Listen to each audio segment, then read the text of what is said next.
If you are old school like me and like to read from print, you may want to get a copy of today's Herald. On the front page, we have a top story on government remains focused on sustainable growth. Government remains focused on maintaining a stable and prosperous Zimbabwe grounded in sustainable economic growth and sound economic governance. That's what President Mnangagwa has said. And then another headline reads, Bill prioritizes local firms in public procurement. Government has gazetted a bill that prioritizes the participation of Zimbabwean companies in public procurement and tenders, particularly focusing on women, youths, and war veterans.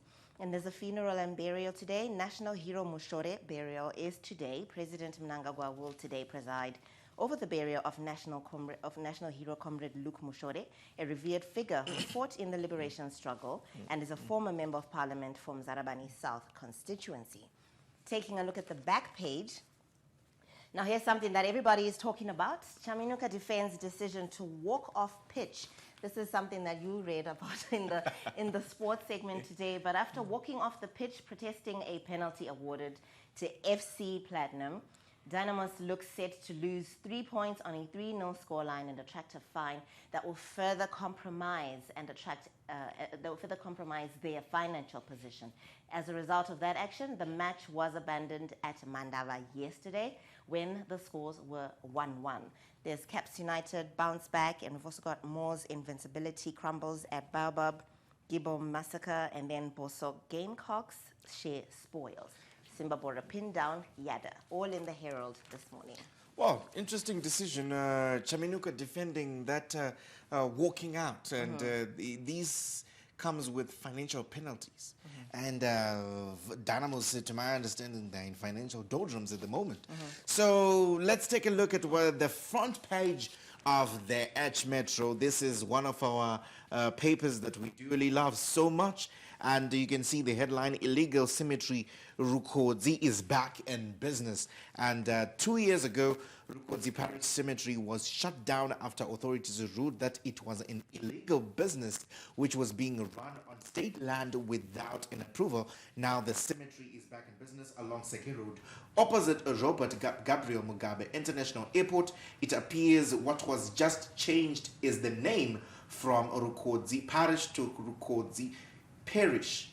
Is it? Yeah, from Rukodzi Parish to Rukodzi Parish. For $60, you can get yourself a grave for an adult, and for $30, a grave for a kid. So that's the story. What do you think about that particular development? I think do let us know on our social media handles. We would love to engage with you. We love to hear your opinions on whatever it is that we will be giving you here. And this is the back page of the H Metro. Mapeza blasts Dimbari. We did cover that in our sporting segment, and Mutasa said it's not the end of the world. After 17 games, finally, Moors have been handed their first defeat of the Castle Lager Premier League. Now, but the story that I would want to read on is there's a new tough IOC sheriff in town, wasn't I? So, first impressions can be deceptive, but Kirsty Coventry showed that behind sunny disposition, she will have the mettle to deal with the trickiest of people and situations. When she succeeds Thomas Bach as president of the International Olympic Committee today. So it's going to be happening today, and we love Kirsty. She's representing the country, and she's the new sheriff in town, the new IOC president. Looming large on the horizon of the 41-year-old Zimbabwean, the first woman and African to occupy the post for the most powerful single figure in sport, is U.S. President Donald Trump. With Los Angeles hosting the 2028 Olympics, Trump will feature often on Coventry's agenda. Judging by Coventry's initial response after a crushing first-round victory in the presidential election in March, she may have Trump's measure.